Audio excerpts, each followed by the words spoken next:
আমার সন্তান আমার রিজিক হবে যদি আমার সন্তানের মাধ্যমে আমার উপকার সাধন হয়। সন্তানের উপকার দুই ধরনের, একটা কবরের আগের জীবন আর একটা কবরের পরের জীবন। সেই সন্তান আমার জন্য উপকারী যেই সন্তানের মাধ্যমে দুনিয়ায় কবরের আগের জীবনও উপকার হবে, কবরের পরের জীবনও উপকার হবে।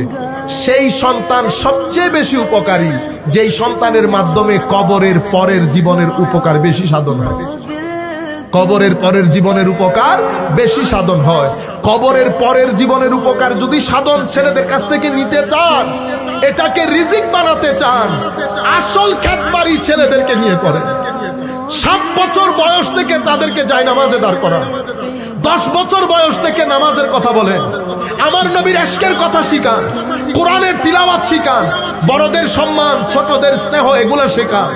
তাকে ভদ্র বানান, তার জবান ঠিক করেন, তার চোখ ঠিক করেন। আপনি 13-14 বছর সময় পাবেন।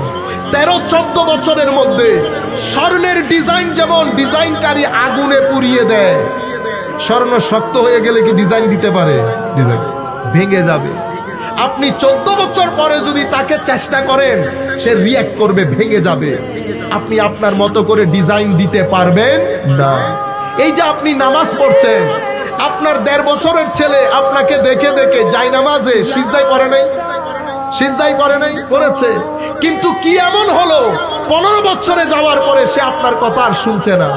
মনে রাখবেন, আপনি ঘরের মধ্যে খেতি করতে পারেন না। ঘরের